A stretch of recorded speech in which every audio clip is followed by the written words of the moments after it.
Bonsoir à tous, moi je suis Sophie, je suis coordinatrice au Cité d'Or et voici bientôt 6 mois que j'accompagne ce petit groupe de volontaires en service civique. Ils sont 9, ils sont âgés de 17 ans à 21 ans. 9 personnes et autant de projets d'avenir, de cheminement, de quête de sens. Et avant de démarrer notre soirée, il me revient 2 tâches. Celle de vous présenter véritablement ce qu'est une audition publique avec les Cités d'Or et celle de vous présenter notre invité, Monsieur Laurent de Chérizet, qui a accepté en toute simplicité et spontanéité d'être parmi nous ce soir sans même savoir véritablement ce qui l'attend. Donc l'audition publique, c'est pour nous un rendez-vous immanquable aux Cités d'Or, très attendu des volontaires. C'est aussi un rendez-vous un peu étrange, parfois redouté, parce qu'il s'agit pour les volontaires de livrer un peu de leur histoire personnelle sur scène, d'être vrai, d'être authentique. Voilà pourquoi on prépare cette rencontre et voilà pourquoi nous nous sommes plongés pendant plusieurs semaines dans votre parcours de vie, Monsieur de Chérizet, dans vos réalisations, afin d'en tirer une forme de résonance avec nos propres cheminements, afin d'en tirer 1 à 2 questions toutes personnelles. Ces questions, ce sont une invitation à l'échange bienveillant, au partage de nos différences, une parole authentique de jeunes citoyens envers un homme qui semble avoir trouvé sa place dans la société en devenant passeur d'espoir et passeur de confiance. Alors certains dans cette salle sont déjà très familiers de votre histoire, vous connaissent déjà très bien. Nous avons ici les amis Simon de Sirène, mais pour certains c'est peut-être une découverte. Donc il me semble important de dire quelques mots sur votre parcours. Donc, il est difficile de parler de vous, Monsieur de Chérizet, au singulier, tant vos réalisations sont liées à l'autre, au collectif et à la force d'être ensemble. Vous êtes un homme de famille, le 2e enfant d'une fratrie de 4, et vous êtes tout jeune adulte quand votre sœur Cécile bascule dans l'univers du handicap, suite à un accident de la route. Ce drame sera plus tard porteur de renaissance et vous ouvrira les portes d'une plus grande famille encore, celle de Simon de Sirène.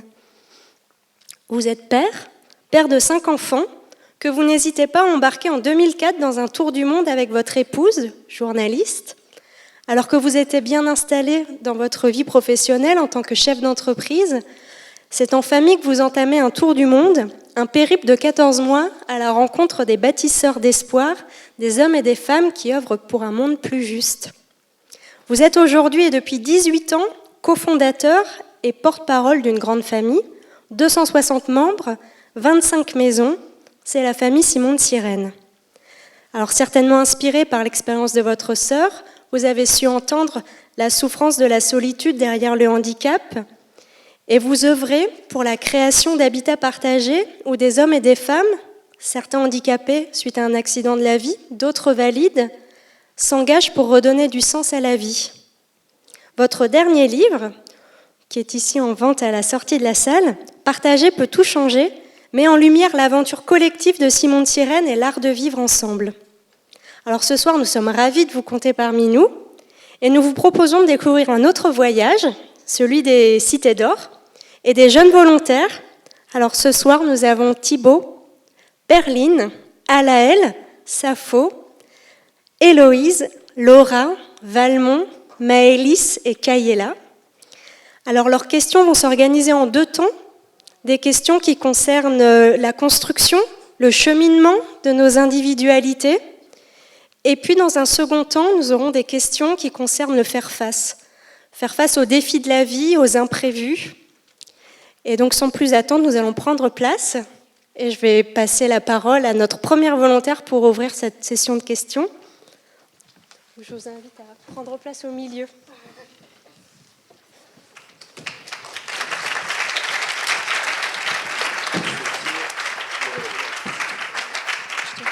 Vous avez votre micro ici. Donc c'est Maëlys qui va inaugurer la danse.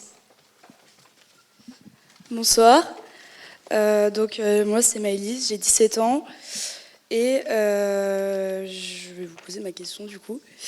Certains disent que tout se joue durant l'enfance, chaque histoire familiale est unique, le bon, le mauvais, tout est la suite du choix de nos aïeuls.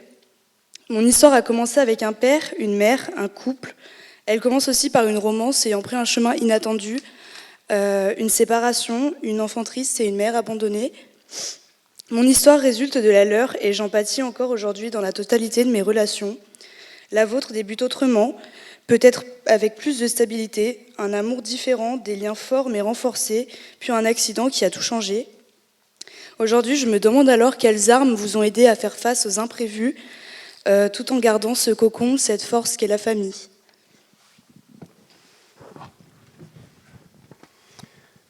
Merci Maëlys, parce que c'est rare d'avoir une rencontre qui démarre par une telle ouverture de cœur. Donc ça me touche beaucoup que vous posiez une première question qui part de ce partage, de ce croisement de nos expériences de vie, et puis ce qui a été difficile pour vous, et puis ce qui a été difficile pour moi. Je pense qu'effectivement, on est tous le fruit d'une histoire familiale, une histoire familiale qui est enracinée dans à la fois le fruit de l'amour. La naissance d'un bébé, en général, majoritairement, c'est une histoire d'amour qui peut être plus ou moins construite, plus ou moins s'inscrire dans le temps ou plus éphémère, mais voilà, il y a en général un acte d'amour qui donne la vie, et je trouve que c'est un mystère extraordinaire, ce mystère de l'amour, et le fait que chacun puissions être comme ça le fruit de cet amour, et puis pour certains d'entre nous appelés à donner cette vie. Je suis jeune grand-père, et j'ai 2 petites filles qui ont 4 ans et 2 ans, Zélie et Rose, et quand Zélie est née, ça m'a donné une joie énorme. Je me suis dit, mais pourquoi ça donne tant de joie? Alors j'ai réfléchi, et je me suis dit, mais dans le fond, la joie, c'est de voir ce petit bébé, c'est extraordinaire, ce petit bébé qu'on prend dans les bras, c'est cette vie toute abandonnée comme ça qui s'offre à nous. Et puis je me dis, ce qui me donne beaucoup de joie aussi, c'est de voir ma fille Solène donner la vie. Et donc je crois effectivement qu'il y a cette filiation, qui était une filiation de l'amour, mais qui est aussi une filiation qui est liée à notre finitude et à nos limites humaines. Donc vous témoignez que pour vous, il y a eu des épreuves et une souffrance dans le chemin familial. Moi, j'ai eu la chance, enfant, d'avoir une famille globalement heureuse, même si jamais on a tous les blessures de notre enfance. Je crois que l'être humain se construit beaucoup dans l'altérité. L'altérité, c'est quelque chose qu'on connaît bien, Simon de Cyrène, c'est les différences. Et les différences, souvent, on ne les choisit pas. Et on ne choisit surtout pas les épreuves que la vie nous amène. Et en fait, notre chemin d'homme et de femme, notre métier d'homme et de femme, c'est finalement de se dire qu'est-ce qu'on fait avec ça? Qu'est-ce qu'on fait avec ça? Et ce qu'est-ce qu'on fait avec ça nous convoque. Moi, quand j'avais 19 ans, j'ai reçu un coup de fil à 5 heures du matin avec ma maman qui était en pleurs et qui m'a dit « Ta sœur Cécile était passagère d'une voiture et elle a eu un accident gravissime et elle est dans le coma. » Et on est en 1983, ça paraît ancien, mais c'est pas si ancien que ça par rapport à une société. Et les SAMU venaient de s'implanter. Et les SAMU, c'est étonnant parce que c'est une organisation de la société qui fait que notre société choisit de mettre en place des équipes partout en France qui vont intervenir en moyenne, jour et nuit, 12 mois par an, en moyenne en 18 minutes quand l'alerte est donnée. C'est étonnant, hein? C'est étonnant parce que, globalement, si on fait un micro-trottoir dans la rue, on dit c'est quoi une vie réussie? Les gens on va être tenté de dire une vie réussie, il faut mieux être efficace, il faut mieux être rentable, il faut mieux savoir, il faut mieux gagner bien sa vie, éventuellement être beau, fort et en forme et jeune, etc. Et nous, à Simon de Cyrène, notre expérience en tant que famille, en tant qu'amis, en tant que salariés, en tant que volontaires, en tant que personnes ayant rencontré le handicap par différents accidents, c'est que réussir sa vie, c'est pas que ça. Et que réussir sa vie, c'est une question qui se pose de manière fondamentale quand on passe par la case grande épreuve. Et les grandes épreuves, on ne les choisit pas. Ce qui nous réunit à Simon de Sirène, c'est ces épreuves des accidents de vie autour de la naissance, les infirmités motrices cérébrales, autour des grands accidents de la route ou du sport, le trauma crânien et puis les accidents vasculaires cérébraux. Et ça arrive, on a dans nos maisons, dans nos communautés, des gens qui ont eu ça à 17 ans, comme ma sœur Cécile, d'autres qui sont papa et maman et qui ont eu un grave accident, qui ne peuvent plus être à la maison. Enfin, voilà, des parcours assez sidérants, en fait. Hein. Et du coup, la question, c'est pourquoi la société dépense tant d'argent pour nous garder en vie ? Si réussir sa vie, ce n'est que être efficace, rentable, performant, savoir, pouvoir, valoir, paraître, il ne faut pas mettre en place les SAMU. Peut-être qu'il y a autre chose. Et c'est ça dont en fait on témoigne ensemble et dont effectivement j'aime bien vous dire je suis porte-parole, un des porte-paroles, mais voilà, porte-parole en tout cas ce soir et dans ce livre, c'est que réussir sa vie, ça vient poser la question qui est l'être humain ? Et peut-être la réponse à votre question, c'est d'abord de se dire qui est l'être humain ? Et c'est une sacrée question parce qu'au XXIe siècle, bientôt 10 milliards dans notre petite maison commune tellement fragile là. Avant on avait des convictions assez établies, hein. Les générations précédentes. Aujourd'hui, toutes nos convictions, nos idéologies ont éclaté. Hein, parce qu'on voit bien que la petite maison, elle est commune. Alors à la fois, ça peut déclencher des grandes guerres, et en même temps, ça peut créer des fraternités, des alliances, des solidarités extraordinaires, comme celles qu'on voit actuellement au Maroc autour de ce drame-là. Hein. Je disais hier qu'il y avait une générosité du peuple marocain. Ils n'ont rien à manger, mais ils viennent mettre de la farine, de l'huile, voilà, à ceux qui ont perdu leur maison. Et du coup, moi, je suis convaincu, au gré de mon parcours, de mes livres, de mon engagement à Simon de Sirène, que réussir sa vie, fondamentalement, c'est de savoir qui est l'être humain, qui suis-je. Et qui suis-je ? En fait, c'est l'autre qui me le révèle. Et moi, ce qui m'a fait grandir depuis 18 ans, c'est mes amis, je dis souvent mes frères et sœurs de Simon de Sirène, qui sont dans le fauteuil roulant, commencé par ma sœur Cécile, et puis voilà, toutes les maisons, les communautés qui se sont développées en France, on est dans 12 villes en France aujourd'hui, et qui ont, un peu comme vous l'avez fait Maëlys, le courage de ne pas baratiner, de dire en vérité, voilà, moi mon histoire elle est là, et ma souffrance elle est là aussi.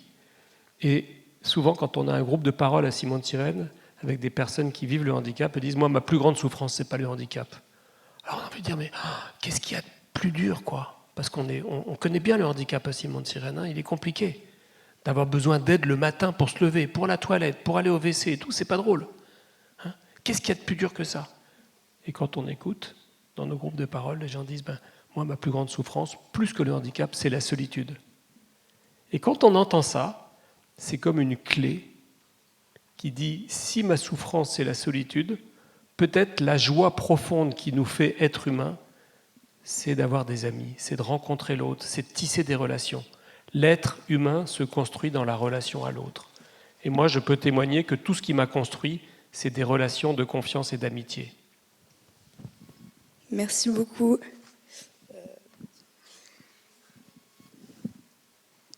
Bonsoir, je m'appelle Kaela et ma question a pour thème le stress familial.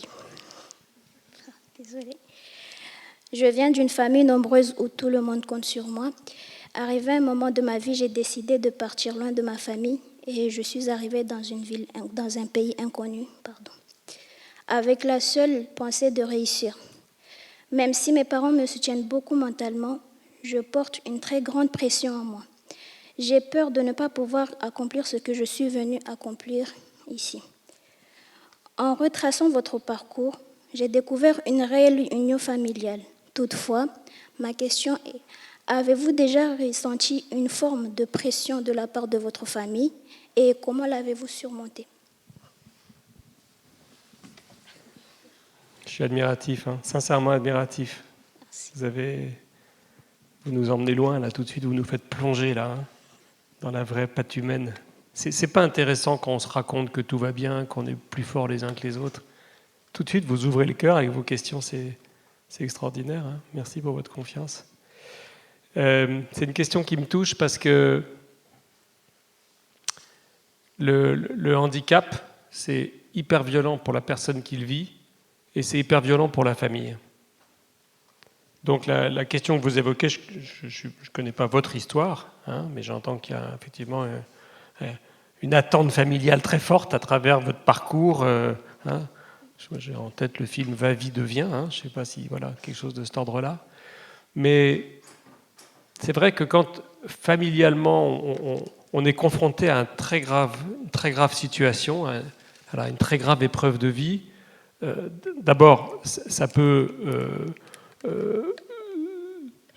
profondément déstabiliser la famille, parce que ça change tout. Ça peut avoir des conséquences, si c'est le papa ou la maman, ça peut avoir des conséquences économiques très lourdes. Hein. Ça a des conséquences matérielles. Moi, ma sœur Cécile, elle a passé 8 mois dans le coma, 4 ans à l'hôpital. Quand elle a été stabilisée, elle a besoin d'aide 24 heures sur 24. Hein.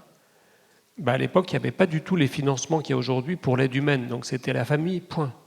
Il n'y avait pas d'argent pour aider, comme aujourd'hui, on peut avoir de l'argent du département, de l'aide sociale et tout. Il n'y avait pas tout ça à l'époque. Et puis, on habitait un 3e étage sans ascenseur. Un petit escalier raide, il fallait porter le fauteuil pour monter, pour descendre. Voilà. Tout ça, c'est des choses qu'on ne choisit pas, quoi. Ça s'est beaucoup amélioré depuis tout ça, hein, les lois sur l'accessibilité. Enfin, il y a encore beaucoup de situations compliquées, mais la société s'améliore quand même, quoi. Et je pense que, encore une fois, comme je l'évoquais pour Maëlys, on ne choisit pas les épreuves auxquelles on est confronté. La question qui me semble intéressante, c'est qu'est-ce qu'on en fait, quoi ? Qu'est-ce qu'on en fait ? Et là aussi, il peut y avoir une dictature. Il peut y avoir une dictature de la performance, là aussi. On peut aussi, face à nos épreuves, avoir une pression de soi-même ou de la famille ou de l'entourage ou de la société pour régler le problème. Mais nous, à Simon de Sirène, on sait qu'il y a des problèmes qui ne se règlent pas. On ne va pas rêver qu'il n'y ait plus de handicap à Simon de Sirène. Ce n'est pas le sujet, quoi. Vous voyez ? C'est pas notre sujet. Nous, notre sujet, c'est qu'est-ce qu'on en fait. Et qu'est-ce qu'on en fait dans un parcours où on accepte que ça soit du temps long. Hein, j'en parle dans mon livre, on a beaucoup travaillé avec des sociologues, des ethnographes, des anthropologues pour étudier un peu tout ce qu'on vivait à Simon de Sirène. Et un des chapitres que j'aime beaucoup, qui est devenu un peu une des valeurs de Simon de Sirène, on a appelé ça le temps suspendu.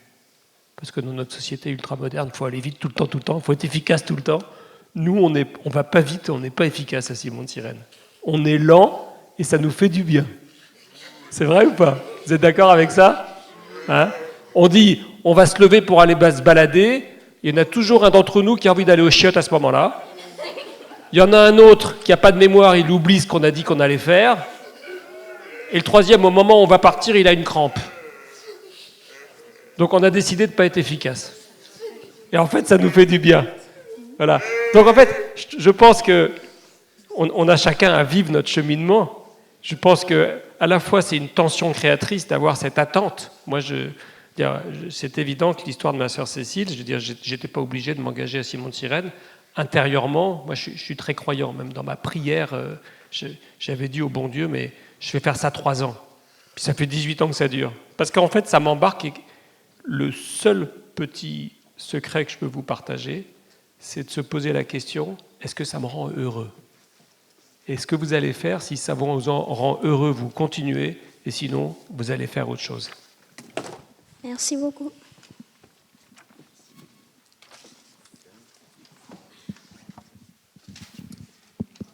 Alors bonjour, moi c'est Valmont, je vous pose ma question.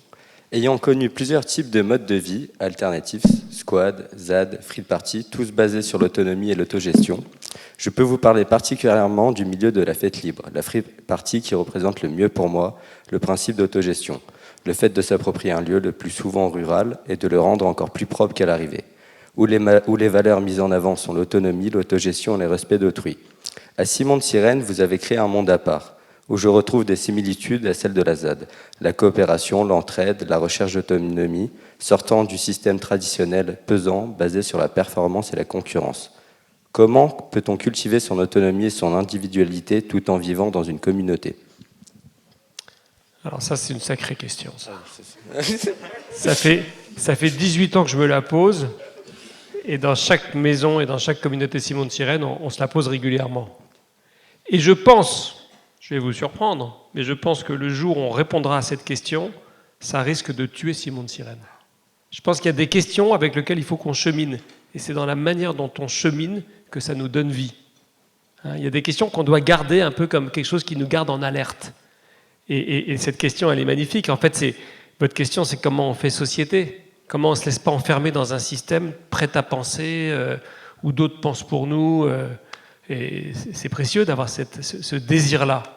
Après ça, je suis convaincu que ce que j'évoquais tout à l'heure sur le fait que notre être humain se construit dans la relation à l'autre, c'est compliqué. C'est compliqué. Je pense qu'il y a un équilibre à trouver entre les systèmes d'autogestion, les systèmes qui nous permettent à chacun d'être pleinement coacteurs, et en même temps des règles communes, parce que on a besoin d'avoir un cadre structurant. Nous, à Simon de Sirène, on rêve grand, on rêve de sens de la vie, on rêve de vie communautaire, on rêve de spirituel, c'est trouver le sens ensemble, qui pour certains est religieux, d'autres pas religieux. Tout ça, c'est ce qui nous réunit. Mais on sait, et on le travaille beaucoup, qu'on ne peut pas goûter le sens de nos vies si on n'est pas d'abord en sécurité. Et ça, c'est quelque chose d'essentiel à Simon de Sirène. Et je pense que c'est aussi essentiel dans la société, dans nos vies. Quand on dit, on va prendre le petit bébé dont je vous parlais tout à l'heure, le petit bébé, on se dit, c'est quoi son premier besoin? Alors on est tenté de dire, c'est l'amour de sa maman. Et en fait, les psychologues vous disent non, son premier besoin, c'est pas l'amour de sa maman, c'est d'abord la sécurité. S'il n'est pas en sécurité, il ne peut pas sentir l'amour de sa maman. C'est intéressant, hein? Donc, ce que je trouve passionnant dans ce qu'on vit, et vous l'aviez très bien dit en introduction, en me présentant, ce qui, moi, me passionne, c'est le collectif. Ce qui, moi, me passionne, c'est que quand on met des hommes et des femmes très différents ensemble, si jamais on est suffisamment en sécurité pour pouvoir engager son être, et c'est pour ça que je suis impressionné par la manière dont vous vous livrez ce soir, parce qu'on ne se connaît pas, et vous partagez de vous-même, de vos joies, de vos blessures, et vous nous emmenez profond tout de suite. Mais voilà, si on arrive à créer ces espaces de confiance qui nous permettent d'engager pleinement notre être, qui on est, alors oui, je pense qu'on peut créer des très beaux collectifs en autogestion, et je pense qu'on peut même vraiment soigner la société. Merci pour votre réponse.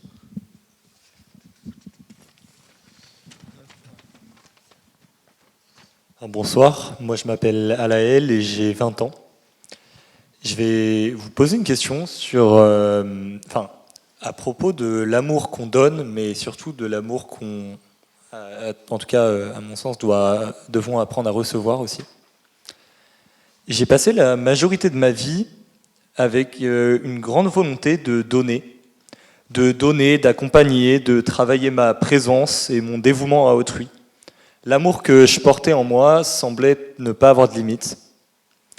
Ceci jusqu'au moment où ma propre limite, et à la suite d'un oubli probable de ma propre existence, ça m'a frappé en plein visage et m'a renvoyé à mes parts d'ombre les plus importantes et à la période la plus compliquée de ma vie. Une grande solitude en a découlé aussi. Vous évoquez dans une de vos interviews, ainsi que dans votre dernier livre, une rencontre qui vous a marqué. Une des habitantes de Simon de Sirène est venue vous voir un matin et puis vous a simplement invité à vous arrêter de donner sans relâche, à vous poser et à juste prendre le thé. Et cette petite anecdote m'a beaucoup touché. En fait, j'ai pas pu m'empêcher de faire le lien avec mon histoire personnelle et avec ma limite ou ma grande difficulté, voire incapacité parfois, à accepter de recevoir. Alors ma question est la suivante. Face à cette réalisation, comment avez-vous cheminé vers une acceptation de cette réciprocité dans la relation? Comment avez-vous appris à aimer être aimé et ou à laisser l'autre vous le montrer? Je précise simplement que vous parliez du fait que vous aviez aussi passé beaucoup de temps que vous avez dédié à l'autre et dans lequel vous avez pu donner énormément? Ce que j'évoquais tout à l'heure, moi, si je suis encore à Simon de Sirène au bout de 18 ans, c'est parce que ça me rend heureux. Tout à l'heure, j'ai déjeuné avec la communauté de Simon de Sirène à Villeurbanne. Ça a été un super bon moment.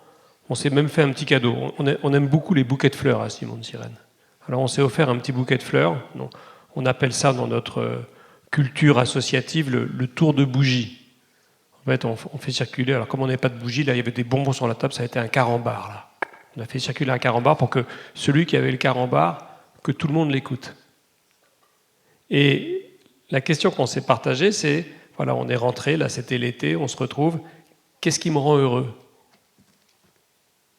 Et je vous partage ça parce que je trouve que c'est presque une réponse à votre question. C'est-à-dire que, effectivement, je pense que si on est là tous ce soir, c'est parce que le fait de vouloir construire une société plus belle, ça nous parle. Le fait de s'engager, de donner, à mon avis, on doit être tous à peu près raccord là-dessus. Mais c'est souvent plus difficile d'ouvrir l'espace pour recevoir que pour donner, quoi. Et on peut se cramer. On peut se cramer. Hein. Les médecins disent que le burn-out, c'est souvent la maladie des gens généreux. C'est ceux qui se donnent, puis à un moment, il n'y a plus de jus, quoi. Hein. Et c'était super d'entendre chacun dire, voilà, moi, ce qui me rend heureux. C'était vraiment un très, très beau bouquet de fleurs. Et moi, je sais que j'ai besoin de ça. Je sais que j'ai besoin de ces temps où je me laisse inviter dans les communautés. Quand Laetitia m'a dit, comme tu vas venir, parce que tu as l'invitation de cette belle soirée, viens partager le repas, viens prendre du temps dans la maison, dans la communauté. Waouh, je me suis dit, ça, je ne le loupe pas, quoi. Donc j'ai pris mon train ce matin pour être là pour le déjeuner, passer du bon temps, discuter les uns les autres, tout ça. Et je pense qu'on a là, dans nos engagements, chacun, et c'est vrai aussi dans le monde du travail, hein, à Simon de Sirène, la valeur travail, elle est très importante. Hein, aujourd'hui, à travers toutes les maisons, il y a 230 salariés. Et dans le monde, c'est les métiers de l'aide à la personne. C'est des métiers qui sont compliqués parce que c'est des métiers où on est mal payé. C'est des métiers où on donne de soi-même souvent plus que ce qu'on devrait. C'est des métiers où on peut vite s'épuiser. Et ce qu'on apprend ensemble à Simon de Sirène, hein, on en parlait tout à l'heure avec Jean après le déjeuner autour d'un café, ce qu'on apprend à Simon de Sirène, c'est comment on trouve cet art de donner et de recevoir. Et là, ceux qui nous appellent à Simon de Sirène, avec leur histoire de vie avec le handicap, c'est des grands professeurs pour nous. C'est des grands professeurs. Parce que quand tu te lèves et que tu as besoin d'attendre que quelqu'un vienne, que tu mets ton corps dans la nudité de ton corps parce que tu as besoin d'aide pour te déshabiller, pour aller sous la douche, pour aller aux toilettes, etc., c'est un sacré acte de confiance.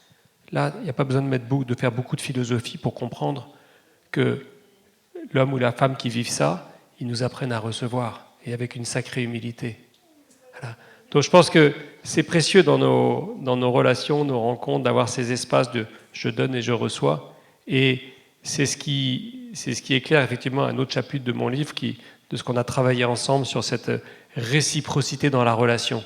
Et moi j'ai passé une année en Afrique quand j'étais jeune comme volontaire. Et chez les Baoulés où j'étais, il y avait un proverbe qui disait « La main qui donne est au-dessus de celle qui reçoit ». Voilà. Comment est-ce qu'on peut être à la main qui donne et puis parfois mettre sa main en dessous pour recevoir?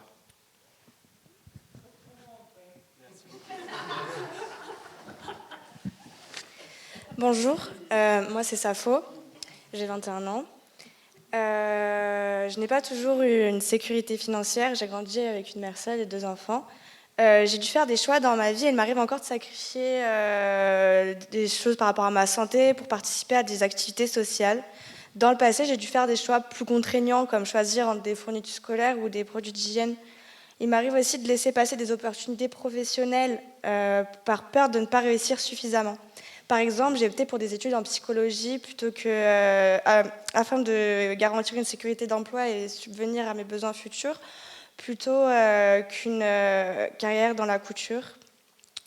Je me demande si en réalité, en tant que Laurent de Chérizet, vous aussi vous ressentez l'obligation de subir des choix de devoir délaisser certaines choses ou si vous vous sentez pleinement maître de vos décisions. Je pense au fait que vous avez délaissé une carrière prospère dans le marketing et la communication pour vous consacrer aux maisons de sirènes, partager Simone Sirène, donc au secteur de la solidarité et du handicap, qui est pourtant moins rémunérateur. En somme, ma question est la suivante. Subissons-nous toujours notre parcours de vie? Devons-nous toujours arbitrer dans nos priorités, quelle que soit notre origine sociale? Ou bien, une fois que nous réussissons à nous élever notre niveau de vie, pouvons-nous vivre avec plus de liberté et de flexibilité?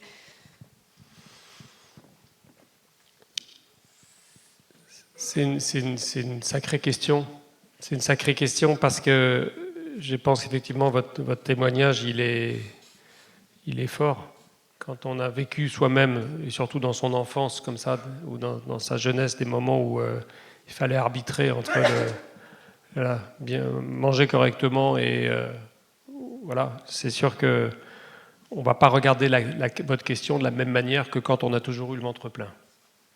Donc je me sens moyennement autorisé à répondre parce que moi j'ai eu la chance de jamais être inquiété sur le plan comme ça des sécurités alimentaires, des sécurités de logement.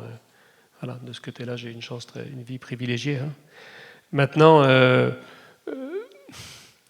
je pense, je me rappelle d'une étude qui avait été faite aux États-Unis et qui apportait un éclairage intéressant, disant jusqu'à un certain moment, c'est un certain niveau, je vais dire n'importe quoi, je crois que c'est situé peut-être à l'équivalent de 2000 € pour nous.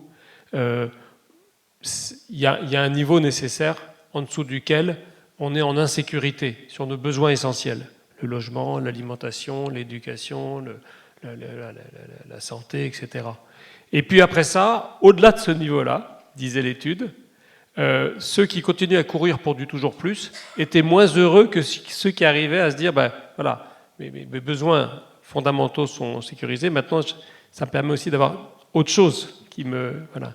Et on a la chance en France d'avoir un système social qui est encore qui est évidemment encore perfectible, mais moi j'ai beaucoup voyagé. La France est un des pays les plus solidaires sur le plan économique. Hein, ça va peut-être vous surprendre que je vous dise ça, mais on est incroyablement solidaire dans une solidarité publique. Et il y a encore des grosses défaillances. Hein, c'est juste insupportable d'entendre le nombre de gens qui doivent aller au Resto du Cœur et que le Resto du Cœur risque de fermer. Enfin, il y a de quoi être très en colère d'entendre ça. Hein. Mais moyennant quoi, et moi je connais particulièrement bien le monde du handicap, hein, puisque c'est mon engagement de chaque jour, on a des aides sociales pour se loger, on a des aides sociales pour avoir un budget mensuel avec lequel on peut fonctionner, surtout quand on mutualise, quand on ne vit pas seul. Quand on ne vit pas seul, les fins de mois sont très dures. Mais quand on est ensemble et qu'on partage le repas, ça permet de mutualiser. On a des aides sociales pour permettre de financer des aidants de vie. Hein. Donc, je pense que le discernement, en fait, il revient à chacun de nous. Hein. Il revient à chacun de nous pour se dire, voilà, dans l'étape de vie où je suis, où est-ce que je mets le curseur ? Où est-ce que je mets le curseur ? Et c'est certain que tant que les sécurités fondamentales ne sont pas là, hein, et le modèle Simone Sirène, souvent on me demande comment fonctionne le modèle économique Simone Sirène, c'est du logement social. Hein, j'en parlais avec le maire de Villeurbanne qui nous a beaucoup aidés pour nous implanter à Villeurbanne, hein, parce qu'il a une très grande conviction sur le sujet. Et c'est précieux d'avoir des politiques aussi engagés que lui, il a été et l'est à nos côtés. Ça nous a permis d'avoir des très beaux logements. Je crois que certains d'entre vous, vous êtes venus. Hein. On est gâtés à Villeurbanne. Hein. Nos maisons de l'Espérance, elles sont belles. Hein. Et c'est parce qu'on a des belles maisons qu'on peut vivre des bons moments ensemble. On serait dans un taudis, ça serait beaucoup plus compliqué, quoi. Voilà. Mais c'est pas le tout. Je veux dire, on pourrait toujours rêver d'avoir plus grand, plus beau, plus machin. Je pense qu'il y a un moment où... c'est important de se poser sur le discernement. Qu'est-ce que je veux faire de ma vie ? Qu'est-ce qui a de la valeur pour moi ? Hein ? Mais je pense que cette question ne peut se poser que quand on a sécurisé les sécurités essentielles dont vous témoignez avoir manqué, et vous savez ce que c'est que d'en manquer, quoi. Merci. Donc on conclut ce premier round de questions et j'invite sur scène Laura, Héloïse et Perline pour un deuxième tour qui va concerner le faire-face.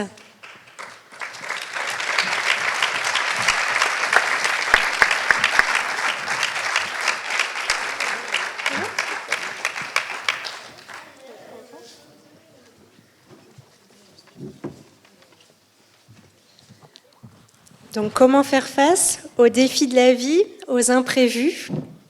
Et c'est Valmont. C'est encore moi. J'ai toujours eu une admiration, un fantasme pour la vie libre, celle du voyage et de la découverte. Je n'arrive pas à rester en place, je ressens une forme d'oppression dans le milieu citadin. J'ai besoin de verdure, de nouveautés et de découvertes. Chez Simon de Sirène, vos maisons communes sont toutes placées en ville, pour faciliter les accès aux hôpitaux et à tous les services, qui sont moins bien présents dans les milieux ruraux. En tant que personne en pleine possession de mon corps, je ressens un mal-être et un manque de liberté en vivant en ville, comme si ma liberté était muselée. Comment peut-on retrouver une forme de liberté, de mouvement, quand on est privé de son corps, d'autant plus dans un milieu citadin? Alors ça, c'est une top question, parce que j'avais le même regard que vous quand j'ai démarré Simon de Sirène. Et Simon de Sirène, je vous l'évoquais tout à l'heure, c'est parti de ce cri de souffrance sur la solitude.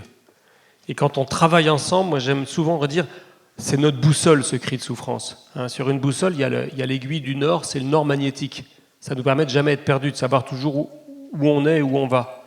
Nous, notre nord magnétique, c'est le cri de souffrance de la solitude. Parce que, comme je vous l'évoquais tout à l'heure, c'est fondamentalement ce qui nous permet de répondre, d'être un peu des chercheurs de sens sur qui est l'être humain et qu'est-ce que c'est avoir une vie qui a du sens et de la valeur au gré de nos épreuves. Voilà. Et du coup, chaque nouvelle maison, chaque nouvelle communauté Simon de Sirène, c'est le fruit d'un groupe local qui se réunit parce qu'ils sont confrontés à la solitude. Moi, je viens l'aider un petit peu au début à initier, à animer, mais c'est leur rôle, c'est eux les fondateurs. À Lyon, à Villeurbanne, les rencontres avaient lieu à Lyon, à Villeurbanne, et puis parfois dans d'autres villes autour. C'est le groupe de Lyon et de Villeurbanne qui a créé sa communauté. Après ça, on a une fédération de communautés, on met des moyens ensemble, on réfléchit ensemble, etc. Mais voilà. Mais c'est toujours le même chemin. Et ce chemin, c'est de se dire, qui suis-je, moi, Laurent, pour décider ce qui est bon pour ceux qui vont vivre dans les maisons à Villeurbanne. On dit, j'en avais pas mal témoigné dans un de mes précédents livres, cette idée que les belles réalisations sociales, c'est souvent des gens qui ont compris que vouloir faire pour sans faire avec, c'est faire contre. Il y a beaucoup de projets qui ont créé beaucoup de souffrance parce que c'est des têtes bien faites, des gens qui avaient les moyens, des gens généreux, mais qui faisaient pour les pauvres qui n'avaient pas les moyens, qui n'étaient pas machin, qui n'étaient pas truc, qui n'étaient pas bidule. Et en fait, on voit dans l'histoire de l'innovation sociale que ce qui est vraiment fécond, c'est quand on se met en mouvement collectivement. Et que chacun est une histoire sacrée, chacun a une parole d'un être qui est... C'est intéressant, on dit qu'il y a eu 120 milliards d'êtres humains sur Terre depuis le début de l'humanité. Il y a un prodige inouï, c'est quand on réalise que biologiquement, il n'y a jamais eu deux êtres humains comme vous ou comme moi. On est des êtres uniques.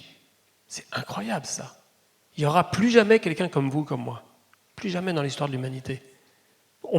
Les jours où on n'a pas le moral, on peut se regarder dans la glace et dire « Waouh, t'es unique toi !» Et le mec dans la glace, il va se mettre à sourire tout d'un coup. C'est extraordinaire, non ? T'es unique. Souvent, la société de marketing nous donne l'impression qu'on est un peu copie conforme. Non, on est des êtres uniques. Et donc, ça veut dire qu'on a tous une égale part, une égale dignité. Quelles que soient nos épreuves de vie, on a une égale dignité. Ça, c'est le fondement d'une société. Et alors, pour répondre à votre question, moi, je suis tellement convaincu de ça que je me suis dit, mais je vais aller écouter ces hommes et ces femmes. Je vais animer la parole, mais je vais aller les écouter. Et puis, j'interagissais parce que je partageais la parole. dans les groupes de parole, et surtout ceux du début, qui ont donné un peu le modèle Simon de Sirène. Et puis quand les gens ont dit « moi je souffre plus de la solitude que du handicap », et depuis qu'on bouffe ensemble, depuis qu'on rigole, qu'on s'engueule, qu'on se réconcilie, qu'on va se faire un cinéma, un bowling, qu'on discute, les cafés philo, enfin tout plein de trucs qu'on fait et auxquels vous êtes tous invités d'ailleurs, eh bien, en fait, on retrouve de la joie, plus grande que nos épreuves, plus grande que nos souffrances.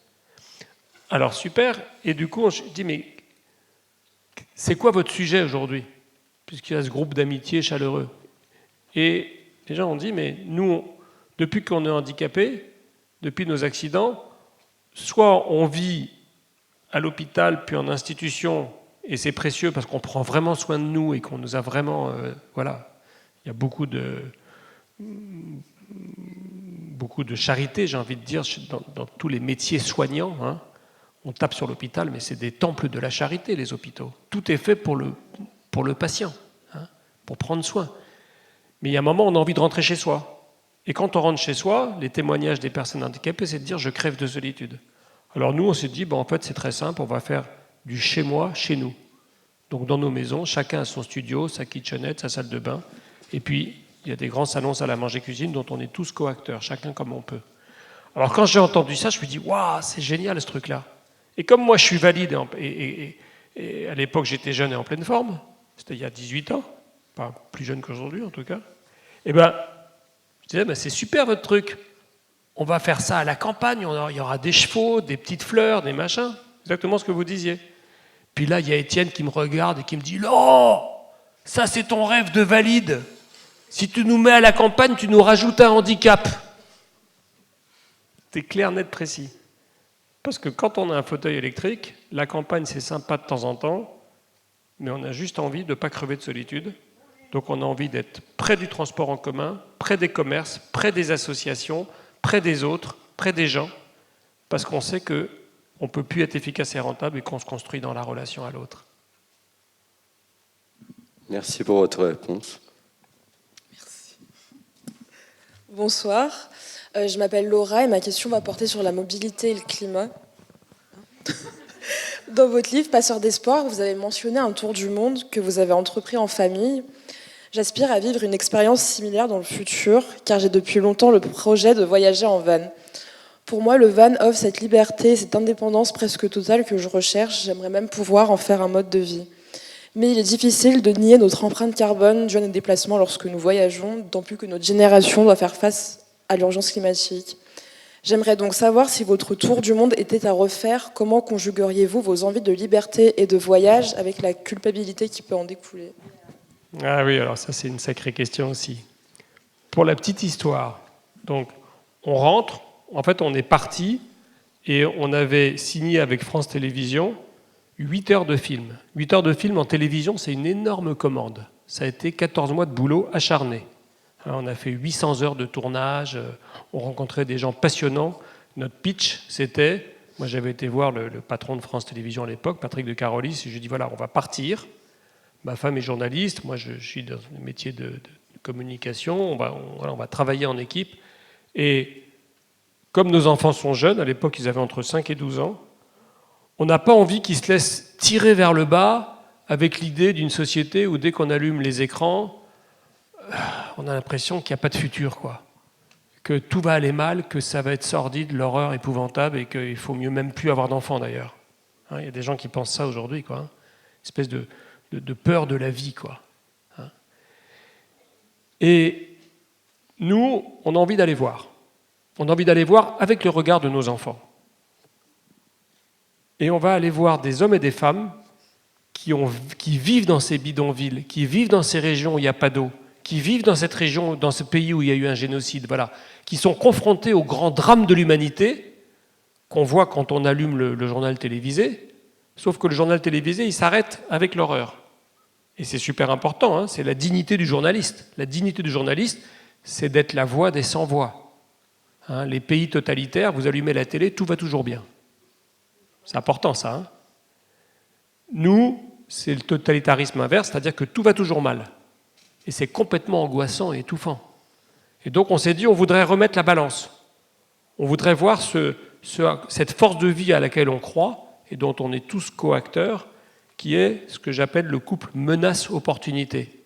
Je suis coacteur d'une société dans laquelle il y a des défis, mais dans laquelle chacun de nous peut être coacteur. Dans sa cage d'escalier, dans l'association du coin, à Simon de Sirène, bien sûr, ouais, etc. Et du coup, on a été voir une Chinoise en Chine qui luttait pour les droits des femmes. Je sais que c'est un sujet auquel vous êtes sensible. Parce qu'à l'époque, 56% des femmes qui se suicidaient dans le monde étaient chinoises. Ça, on ne le dit pas. Ouais. Parce que le droit de la femme était complètement mis sous le boisseau. Et cette femme avait soulevé des montagnes pour refaire droit à la femme. On avait été voir un Indien en Inde qui avait remobilisé les villages pour recultiver ensemble des grands champs où les eaux de l'émousson venaient recharger les nappes phréatiques et du coup les gens retrouvaient l'accès à l'eau. Et son histoire, ça avait permis à 800 000 personnes d'éviter l'exode rural. Vous voyez ? Donc on avait vu des histoires fascinantes. Et on avait fait ses films et ses livres, etc., avec passion. Et puis quand on rentre, moi je pensais que ces livres allaient se vendre à quelques exemplaires, 150 000 ventes, c'est devenu à l'époque un best-seller. Les médias n'ont pas arrêté de nous interviewer pendant plus d'1 an. Je me rappelle d'avoir été interviewé par, vous rappelez, les anciens Poivre d'Arvor, le journal du 20h. Et il me dit, mais Laurent, comment vous avez fait pour trouver tout ça ? Je me suis dit, lui, il a tout TF1 avec lui, il n'est pas capable d'aller ouvrir les yeux sur toutes ces sources d'espérance un peu partout dans le monde.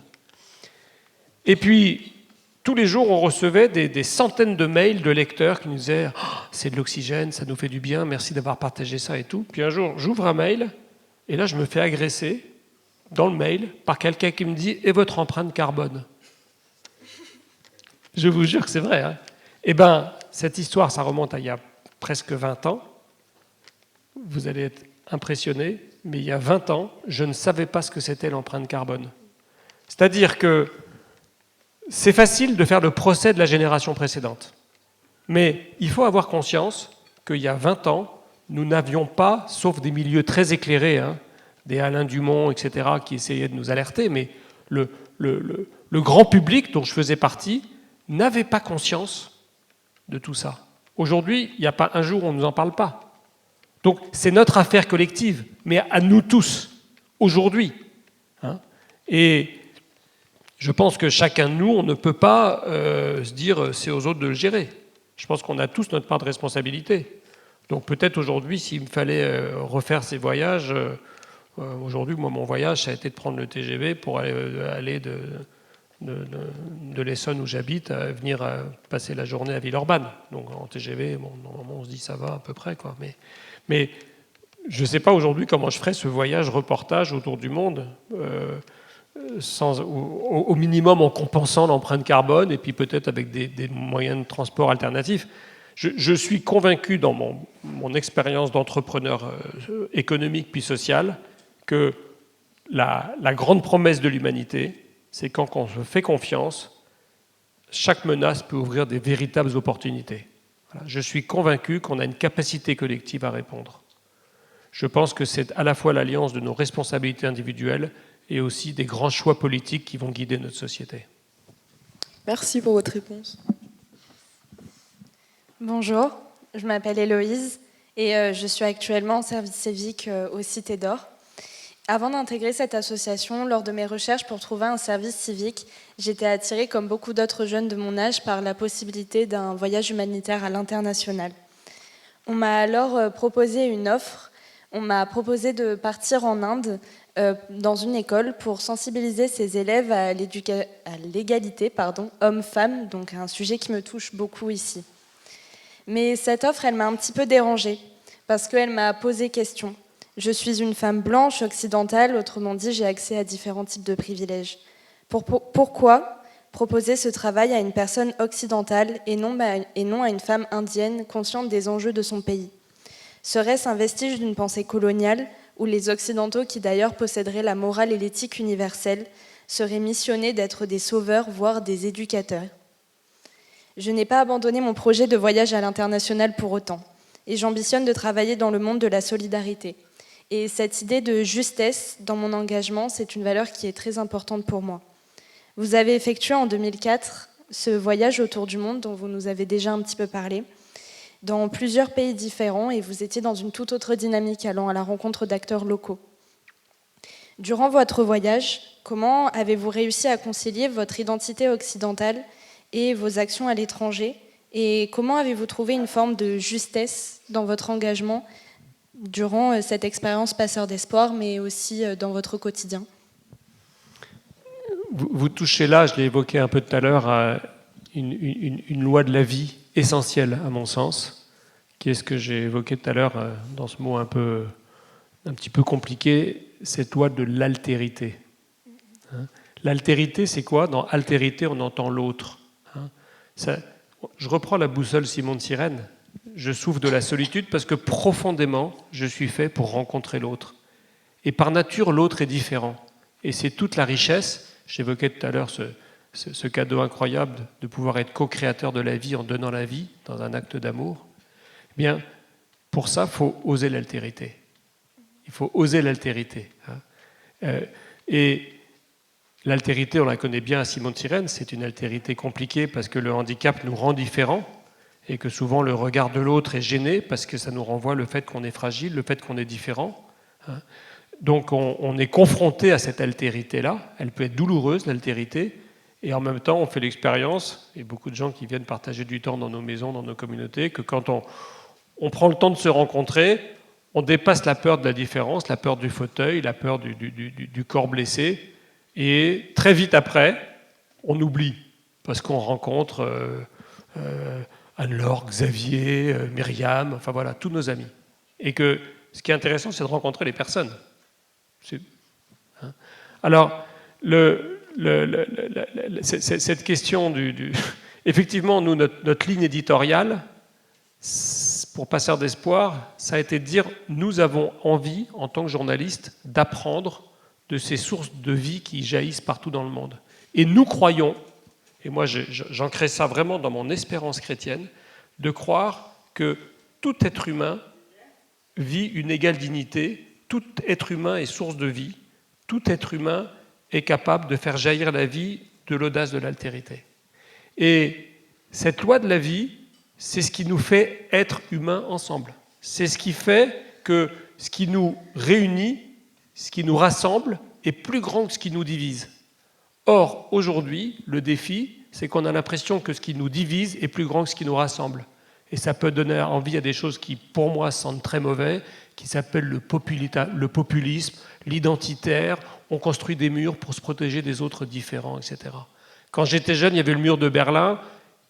Un jour, il a été écroulé par l'énergie collective, l'audace, et on s'est dit, il n'y aura plus jamais ça. Et aujourd'hui, on n'a jamais construit autant de murs qu'aujourd'hui. Donc je pense que le sujet aujourd'hui n'est plus, comme ça a pu être un certain temps le cas, d'aller sauver les pauvres du Sud. Je pense que le sujet, c'est d'ouvrir des espaces de rencontre et de dialogue fraternel et de se recevoir les uns des autres. Et si on va voyager loin, dans un mode de transport qu'il faut inventer, si on va voyager loin, c'est peut-être pour se rencontrer, pour te dire « tu as du prix à mes yeux, ta vie a du sens et j'ai envie de recevoir de toi ». Et à Simon de Cyrène, on bénéficie d'un organisme qui s'appelle la Fidesco et d'un autre organisme qui s'appelle la DCC, qui ont été assez prophétiques en réponse à votre question, parce qu'ils proposent à des volontaires du Sud de venir aider dans nos maisons du Nord. Donc on a vraiment ce volontariat de réciprocité. Et c'est super riche. Alors bonsoir, moi je m'appelle Perline. J'ai un peu le trac, du coup je vais essayer de bien articuler. Alors, je fais partie d'une communauté chrétienne évangéliste, donc la foi prend une place importante dans ma vie et fait partie de mon quotidien. Malheureusement, j'ai pu faire face aux manipulations des hommes d'église envers les croyants. Il arrive parfois que des actes qui n'ont pas leur place dans la religion se produisent, tout comme des mauvaises interprétations de la foi, ce qui suscite une méfiance envers l'Église. Alors, comment garder la foi quand des personnes la salissent et donnent une mauvaise image des croyants et de l'Église ? Vous qui êtes une personnalité publique qui évoque facilement sa foi chrétienne, peut-être avez-vous déjà été impacté par cette même problématique. Est-ce que cela a pu mettre à l'épreuve votre foi et comment y avez-vous fait face ? Alors j'ai envie de dire, rien de nouveau sous le soleil. Parce que moi j'aime beaucoup j'ai un mode de méditation, hein, pour les croyants on appelle ça la prière, qui est de m'imaginer les choses. Hein. Et m'imaginer les choses, c'est je vais prendre un passage de la Bible et je vais essayer de me le figurer. De me dire, mais qu'est-ce qu'on sentait, à quoi ressemblaient les gens, comment ils étaient habillés, qu'est-ce qu'ils pouvaient se dire, comment je peux comprendre ce qui est écrit. Et en fait, une des choses que j'aime beaucoup, plus j'avance, plus je l'aime dans mon credo, dans ma foi personnelle, c'est que ce personnage historique que les historiens reconnaissent tous comme ayant existé, qui s'appelle Jésus, hein, dont les croyants croient qu'il est le Fils de Dieu, eh bien, ce personnage-là, en fait, sa mission, c'était de sauver l'humanité quand même, hein, de redire, attendez, aimez-vous les uns les autres, c'est comme ça que vous serez heureux, c'est comme ça qu'il n'y aura pas de guerre. Et en même temps, dans un schéma où il nous laisse libres, donc on voit qu'il y a encore beaucoup de guerre, quoi, hein. Et pour faire ça, il fait l'inverse de ce que n'importe quel bon directeur de ressources humaines aurait fait. Il embauche que des bras cassés. C'est extraordinaire, non ? Il embauche, le premier pape, c'est un gars qui va le trahir, qui va se barrer au moment important, il va même pas oser l'accompagner comme un ami fidèle au pied de la croix. Il embauche un disciple qui s'appelle Judas qui va le trahir, qui va le vendre. Alors, soit il a tout faux, soit il a définitivement fait le choix de nous faire confiance. Mais ça a un prix, la confiance. Parce que quand on chute, et à Simon de Cyrène on chute souvent, eh ben, il faut retisser la confiance. Il faut se remettre debout les uns les autres. Et je pense que le chemin de la foi en Dieu, pour moi, il n'est audible que si on construit ensemble la foi en l'être humain. Hein ? J'ai envie de dire, c'est pas très grave la foi en Dieu. Ce qui est important, c'est la foi en l'être humain, parce que ça, c'est universel. Et la vraie question inquiétante, c'est qu'est-ce qui fait qu'on ne croit plus à l'être humain ? Et c'est pour ça que le témoignage, pour nous, de Simon de Cyrène, mais pour tant d'autres associations, ce soir on parle de Simon de Cyrène, hein, mais il y en a d'autres, c'est que dans cette loi de l'altérité, on est tous des bras cassés, différemment. Il y en a, c'est plus visible parce qu'ils ont un fauteuil ou parce qu'ils ont des difficultés à parler, mais on a tous nos blessures, et vous avez eu cette humilité, cette beauté de parole d'ouvrir la soirée en partageant vos propres blessures de vie. Hein. Ben, c'est avec ça qu'on est être humain ensemble, c'est avec ça qu'on se rencontre et qu'on construit ensemble. Celui qui se pointe en disant « je suis un super-homme », il y a de bonnes chances, il y a même la certitude qu'il risque de tomber très bas et de se faire mal et de faire mal aux autres. Merci. C'est encore moi. J'ai grandi aux côtés d'un grand-père qui a perdu son autonomie. Il est constamment surveillé et a toujours besoin de soins. Aujourd'hui, je souhaite entamer des études en tant qu'aide-soignante, car j'ai vu le personnel qui s'occupe de lui avec le sourire, la bienveillance et aussi l'envie de pratiquer. Cela a conforté ma vocation à devenir aide-soignante. Je sais que votre métier vous pousse à faire face à des personnes qui ont des situations très émouvantes et aussi à des personnes qui sont dans la souffrance. Comment faites-vous alors pour gérer vos émotions dans ces moments-là? Et est-ce que cela impacte votre vie personnelle?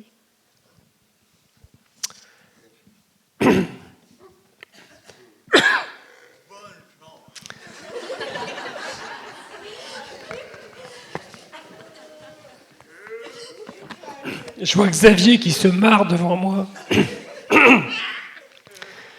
et Clément qui me dit bonne chance. Alors, je ne crois pas me tromper en me disant que Laetitia, qui dirige notre communauté à Lyon, elle est en train de se dire qu'elle va vous inviter à venir faire des stages chez nous. Parce que les gens qui font le métier par passion et par motivation comme vous, on les accueille et on les recrute. Donc vous avez un ticket pour Simon de Cyrène déjà. Vous êtes d'accord avec moi ou pas ? Voilà. Ça, c'est empoché. Ça, c'est empoché. La question de l'émotion, elle est là tous les jours. Et c'est une question qui est complexe parce que je lisais encore un article il y a quelque temps disant que presque 48% des médecins en France sont en limite de burn-out aujourd'hui. Alors évidemment, il y a trop de boulot, etc. Mais c'est parce que aussi, c'est des missions, c'est des métiers où on s'ouvre, on s'expose à la souffrance de l'autre, on accueille la souffrance de l'autre, hein, et on essaie d'y répondre. Et cette réalité-là, elle est complexe.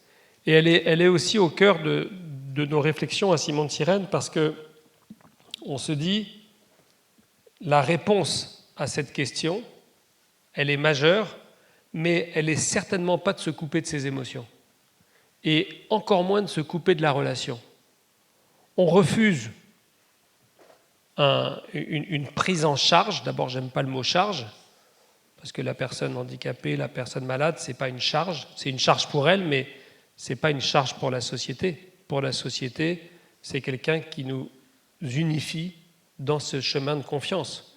Moi, ce qui me bouleverse toujours à Simon de Cyrène, c'est quand les hommes et les femmes qui sont au cœur de Simon de Cyrène et qui y restent, qui sont en situation de handicap, viennent me dire « j'ai besoin de toi ». On l'évoquait dans une des questions précédentes. Hein. Un être humain qui dit à un autre être humain « j'ai besoin de toi », c'est un être humain qui fait un immense cadeau à l'autre. Être capable de dire à l'autre « j'ai besoin de toi », nous souvent, les valides qui sommes engagés à Simon de Cyrène, on entend « quand tu me dis « j'ai besoin de toi », moi j'entends « je te fais confiance ». Et la personne fragile vient me faire le cadeau exceptionnel de la confiance. Et on est tellement dans une société de défiance que des hommes et des femmes qui sont capables d'être source de confiance, c'est des gens qui méritent des énormes applaudissements. Et je propose qu'on vous applaudisse les Simon de Cyrène qui nous fassent confiance.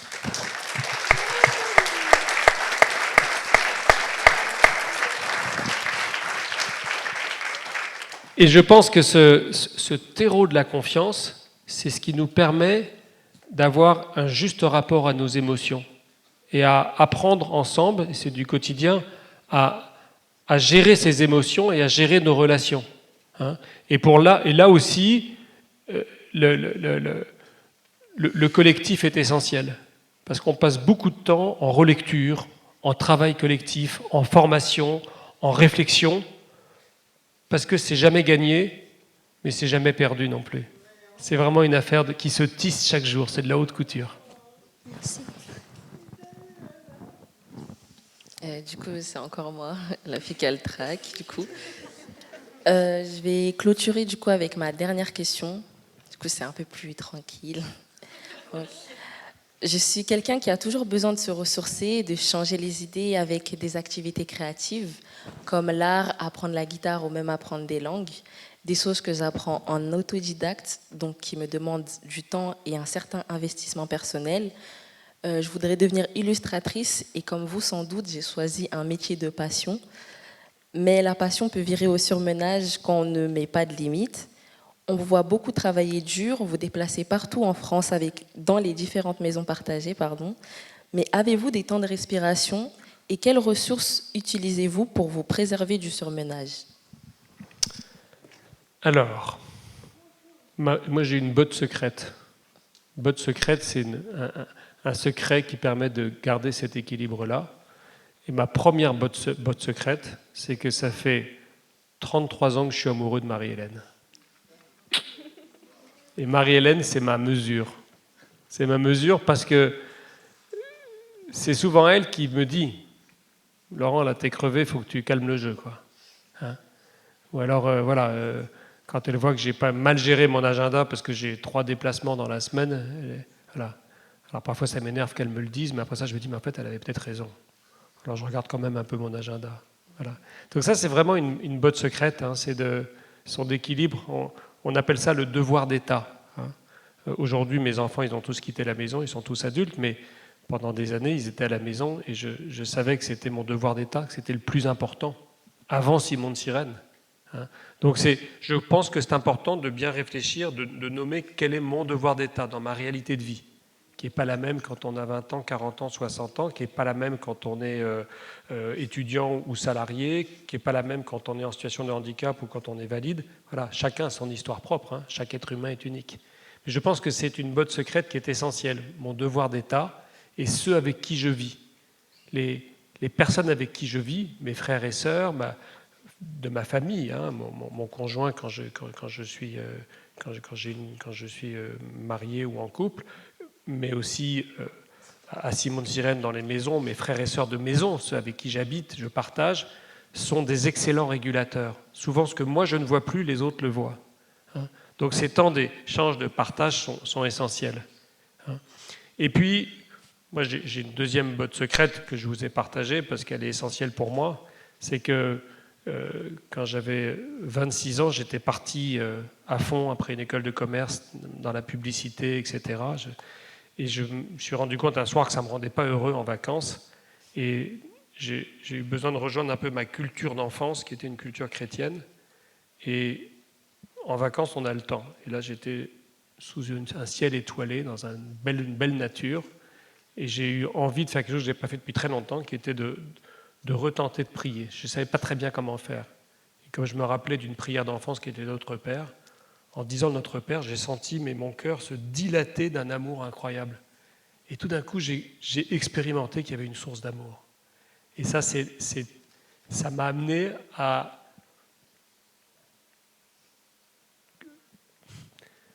peut-être pas tous les jours, mais presque tous les jours, à démarrer ma journée en disant il faut d'abord que je puise dans le silence, dans la méditation. Je pense que c'est universel. Aujourd'hui, il y a vraiment des écoles de méditation pour les croyants, les non-croyants et tout. Mais je pense que, vous savez, c'était Bernanos, ce grand auteur, qui disait le XXe siècle, il parlait du XXe siècle, mais c'est encore plus pour moi, est une vaste conspiration contre le silence. Et je pense que je crois que c'est Saint Augustin qui disait je me suis cherché à l'extérieur. Hein, il parlait à Dieu, je t'ai cherché à l'extérieur, au bout du monde, et en fait, tu étais à l'intérieur de moi. Je pense que la deuxième botte secrète, c'est de savoir rentrer à l'intérieur de soi, quelle que soit sa religion ou pas, hein, mais qu'on est tous faits de cette intériorité, de cette verticalité qui nous permet, parce qu'on va prendre ce temps de silence, qui peut durer 5 minutes, 10 minutes ou une demi-heure en début de journée, de se réunir, de s'unifier et de laisser jaillir en soi cette espèce de source de vie qu'en tant que croyant on appelle Dieu, mais qu'en tant qu'humaniste on va appeler simplement cette force de vie qu'on porte à l'intérieur de soi et qui va donner comme un éclairage, une direction à notre journée. Merci pour vos réponses.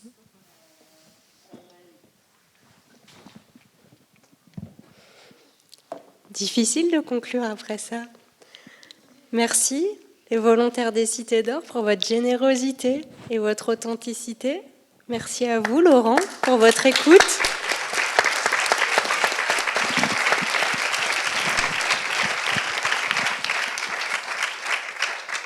Merci pour vos retours bienveillants. Peut-être que c'est à vous de conclure avec quelques mots. Mais je l'évoquais tout à l'heure, hein, j'ai dû faire depuis 20 ans peut-être 800 ou 1000 conférences. Je n'ai jamais vécu l'expérience que je vis ce soir.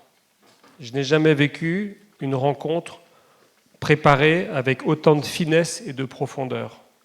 Donc j'ai une immense admiration pour le travail que vous avez fait pendant plusieurs mois ensemble. J'ai une immense admiration pour la manière dont vous avez engagé votre être en tombant les masques. Il y a quelque chose qui est tellement proche de ce qu'on vit à Simone-Sirène. J'ai beaucoup de gratitude pour la manière dont vous nous avez réunis ce soir. Et je voudrais vraiment, du fond du cœur, vous dire merci et vous méritez des grands applaudissements.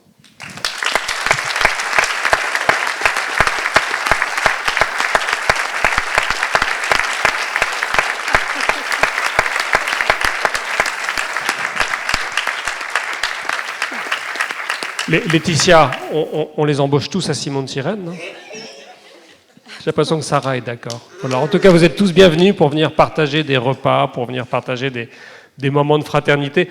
On avait un groupe au Canada, puis finalement le projet s'est pas fait. Ils étaient venus, et vous savez, les Canadiens, ils ont un très joli accent, et puis ils ont des formules.